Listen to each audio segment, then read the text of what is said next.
తను నిద్రమాని మేల్కొంటుందండి. అమ్మల్లే మనకు ఎలలూపి జో కొడుతుందండి.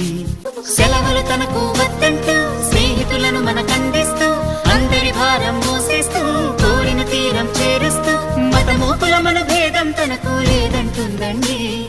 మానవ జాతిని ఒకే తాటిపై నడిపిస్తుందండి.